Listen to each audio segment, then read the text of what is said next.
ஸ்ரீ குருப்யோ நமஹ. தெய்வத்தின் குரல் மூன்றாம் பகுதி 232வது தலைப்பு. மணி, மந்திரம், ஔஷதம். சரீர ரட்சணைக்கு 3 வழி சொல்வார்கள். மணி, மந்திரம், ஔஷதம் என்று. நவரத்னங்களில் ஒவ்வொன்றுக்கும் ஒவ்வொரு வித வியாதியை போக்கும் குணமுண்டு. நவரத்னங்களில் ஒவ்வொன்றும் நவக்கிரகங்களில் ஒவ்வொன்றுக்கு பிரீத்தியானவை ஆகும்.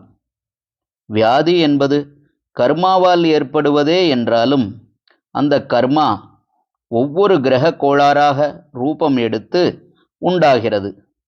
ஆகையால் அதற்கு சாந்தியாக நவரத்னங்களில் அந்த கிரகத்துக்குரியதை மோதிரமாக மாலையாக பண்ணி போட்டுக்கொள்வது, அந்த மணியால் மூர்த்தி பண்ணி அதற்கு அபிஷேகித்த தீர்த்தத்தை பானம் பண்ணுவது என்றெல்லாம் ஒரு வழி. இதுதான் மணி, மந்திர, ஔஷதம் என்பதில் மணி. நவரத்னத்தை நவமணி என்றும் சொல்கிறோம் அல்லவா? மணிகளைப் போலவே ஸ்வர்ணம், ரஜதம் அதாவது வெள்ளி, தாமிரம், பாதரசம் முதலான லோகங்களை கொண்டும் சிகிச்சை செய்து கொள்வதுண்டு.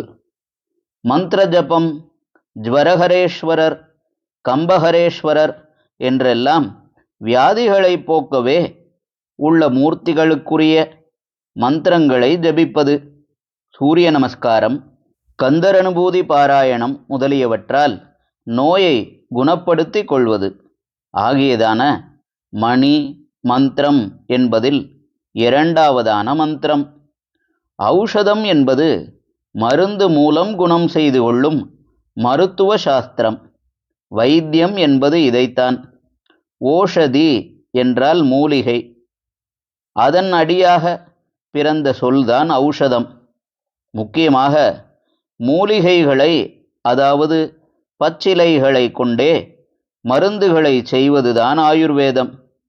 பவழபஸ்மம், முத்து பஸ்மம், தங்க பஸ்மம், பஸ்பம் என்றே பொதுவில் சொல்கிறார்கள் என்பது போல் மணி, லோகங்களை எப்போதாவது பிரயோஜனப்படுத்தினாலும் ஆயுர்வேதத்தில் முக்கியமான மூலச்சரக்கு மூலிகைகள்தான். சித்த வைத்தியத்தில்தான் மணி, லோகம், பாஷாணம் மற்ற தாது பொருட்களை கொண்ட மருந்துகள் ஜாஸ்தி. சித்த வைத்தியமும் நம் சாஸ்திர ரீதியானதுதான். ஆனால் வீரியம் ஜாஸ்தி. தப்பினால் ரொம்ப கெடுதல் உண்டாய்விடும். துளி போல சூர்ணம்தான் டோசேஜ் தானாலும் பொட்டன்சி, உள்சக்தி மிகவும் அதிகம். அதனால் ஜாக்கிரதையாக சிகிச்சை செய்ய வேண்டும். அகஸ்தியர், தேரையர் முதலான சித்த புருஷர்கள் நமக்கு புரியாத பரிபாஷையில் சித்த வைத்திய சாஸ்திரங்களை கொடுத்திருக்கிறார்கள். பவர் ஜாஸ்தி என்பதாலேயே இப்படி எல்லோருக்கும் புரியாதபடி ஜாகிரதை பண்ணி எழுதி வைத்திருக்கிறார்கள். ஹரஹர சங்கர, ஜெய ஜெயசங்கர. தெய்வத்தின் குரல் மேலும் ஒலிக்கும்.